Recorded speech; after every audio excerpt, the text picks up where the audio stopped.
everyone, welcome here. If you're new here, my name is Rebecca. If you're not new here, welcome back. Thank you for coming back and watching another video.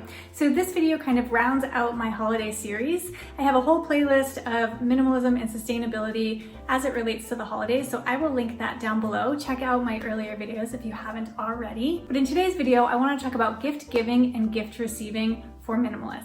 So this video kind of has two parts to it. In the first part, I want to talk about if there is somebody who is a minimalist in your life, how to give them gifts in a thoughtful and meaningful way. Because I think sometimes there's this notion that if someone is a minimalist, they don't want to receive anything in their life. And for a lot of people, that's not the case. So talking about how you can give a gift to a minimalist in your life. And in the second half of the video, I want to kind of take the other perspective. So if you are a minimalist and you're looking to inform the loved ones in your life of how you'd like to handle gift receiving this holiday season, I'll give you a few tips and tricks on how to maybe approach that to avoid any hurt feelings and to also avoid getting stuff that you don't want. As always, if you end up liking this video, finding it helpful, please make sure to give it a thumbs up and subscribe down below if you haven't already. I love when you do that. And with all that said, let's dive in. All right, so let's start with, if you have somebody who's a minimalist in your life, or even someone who's just trying to be a little bit more mindful about their consumption, what's a good approach for shopping for them for the holidays? A lot of the times I think gift giving is as much about the person who is giving the gift as the person receiving the gift. There's something very loving and satisfying about choosing something that you think someone else will love and giving it to them. So it can be difficult when one of your loved ones or someone you want to buy a gift for is a minimalist.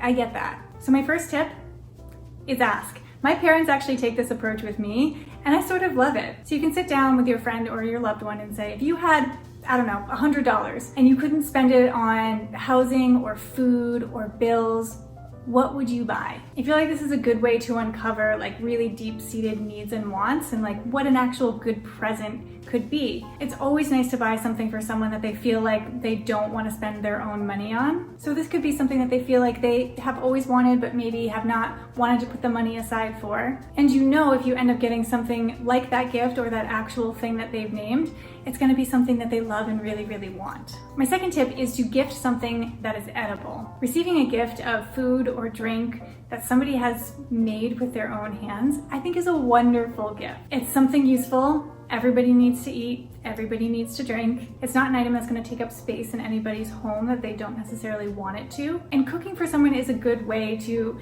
show and give love. So you could give something like homemade cookies or granola or some sort of fermented food, like we make sauerkraut here in our house. You could give that to somebody, or maybe some wine that you've made or hot sauce that you've made. We've made mustard for my dad before. So really the possibilities are endless depending on what the tastes of your gift receiver are, but definitely an option that could be considered for the minimalist in your life. Next up on the list is to preserve photos. This can be nice if your family has an abundance of photos, maybe sitting in a box somewhere, or even if they're in a photo album, taking them and scanning them. And what's great about this is that scanning the photos in allows them to be shared with multiple family members instead of just living with whoever owns the physical photograph. And also it's going to preserve them. If something were to happen and there was a fire or something like that, you have digital copies of your photos. So I actually did this for my family a few years ago.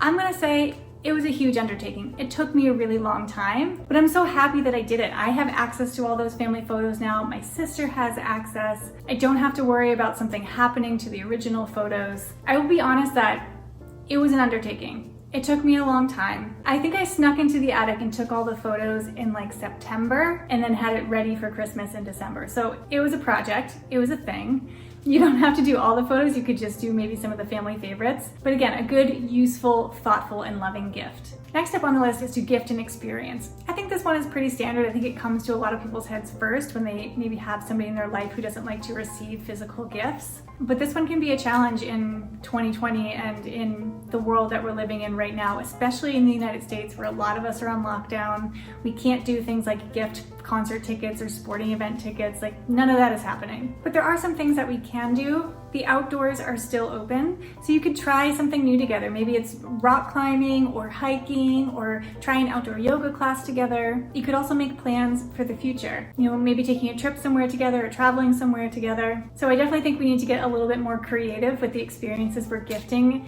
given the current situation, but I still think it makes a great gift for a minimalist. Last up on the list of tips for shopping for a minimalist is to gift something like an app or a subscription. Again, this is not a physical item, so it's not something that's going to be cluttering up anybody's home. But a couple things that come to mind is maybe gifting a subscription to something like Skillshare. Skillshare is an online education platform where you can learn so many things. So whether you want to learn about something like creative writing or music or website development or animation or photography, there are classes on Skillshare that can help you. I have personally used Skillshare in the past. I absolutely love it. So if you have someone in your life who's like, oh, I've always wanted to learn like how to take good pictures, you could gift them a subscription to Skillshare and they can learn. Hashtag not at all sponsored by Skillshare, but Skillshare, call me. You want my number? Anytime, I'm your girl.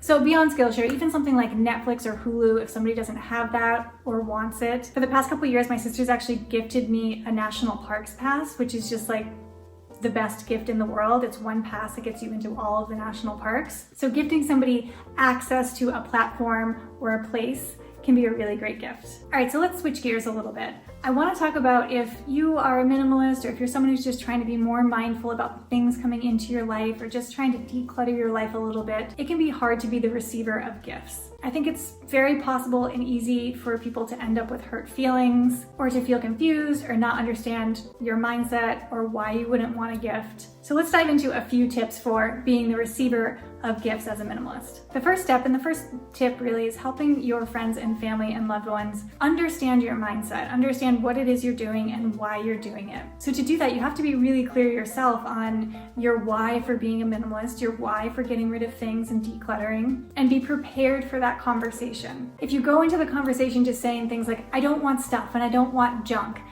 that's going to project to the person who wants to give you a gift that whatever they give you is junk or stuff or not meaningful or not something that you would want. That is a recipe for somebody to walk away with hurt feelings. Instead, you could say something like, hey, I'm feeling really overwhelmed by the number of things in my life. I just feel like I have way too much stuff. I'm spending too much time taking care of it. My house feels really cluttered and it's making my mind feel really cluttered. So I'm really working on clearing things out. So a sentiment like that can kind of open the door into a larger conversation of what it is you're doing and how that impacts you and yourself and your mind. So it doesn't just feel like an attack on your gift giver saying that they're gonna give you junk. And that kind of leads me into my second tip. It can sometimes be hard in the moment to articulate minimalism and the importance of minimalism, especially if you don't see the conversation coming, or especially if you're feeling like a little bit attacked about it. It can be hard to form your sentences in a way that feels like it's really conveying what you're thinking. So my next tip is to share content with those people that helps describe why minimalism is important to you. So finding like documentaries or podcasts or YouTube videos of people talking about minimalism in a way that resonates with you and share that with them. If you feel like you can't articulate yourself, share content that helps articulate your thoughts. My next tip, and I'm sorry, but this tip is like way later than it should be, is to have the conversation early. Unfortunately, right now as I'm recording this, it's the middle of December. It's probably too late to have the conversation this year with your family and your loved ones, because planting the seed early makes a lot of difference. Kind of throwing this idea that like you don't want any gifts, you want to scale back on the holidays this year in the middle of the holiday season can feel really disruptive. A lot of people probably have already bought you gifts or probably already have a plan to buy you a gift. So planting the seed early like July, right? Like middle of the year, so that people have time to get used to the idea that the holidays might look a little bit different from a gift giving and receiving end this year. So as early as you can, maybe even around the holidays this year as you look forward to next year. My next tip is to suggest alternatives for gift giving and receiving. And what I mean by that is if you typically give like multiple gifts to everybody in your family, maybe suggest something like a Secret Santa where everybody pulls one name out of the hat, you're just buying one gift for that person, which is really going to scale back on what you receive as well. Here's what I'll say about this. I actually suggested this to my family a few years ago and they were like, no, absolutely 100% not happening, not doing it, not interested. But it was a good pathway in to start the conversation about intentional gift giving and giving less. It sort of begged some questions and got some conversation brewing about, well, why would you want to do that? What's your intention behind doing that? Which was helpful to kind of push the conversation forward about minimalism. So even if your family doesn't agree to it, it can be a nice, gentle way into the conversation. My last tip on the list is to communicate what you actually want.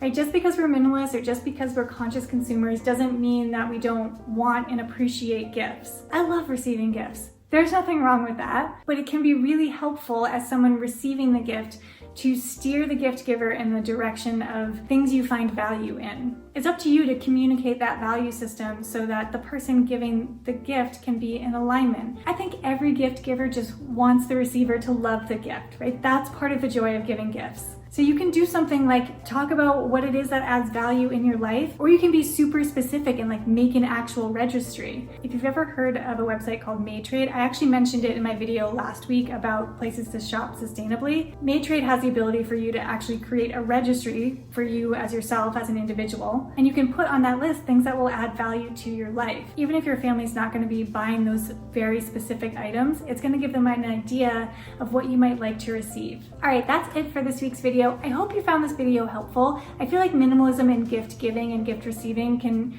be a little bit of a sticky subject for some, so I hope that this helped you in some way. And again, I have a whole playlist of minimalist sustainable holiday videos, so if you're interested in that, I will link it down below. And I make new videos every week, so I will see you next Tuesday. Bye everyone. My next? No. Or what else? What are the other things? I don't know. Should we check? With that light. A lot of the... What was next? Whether or not, it's hot in here. Okay. Nope. Stay down. How's my hair? Happy holidays.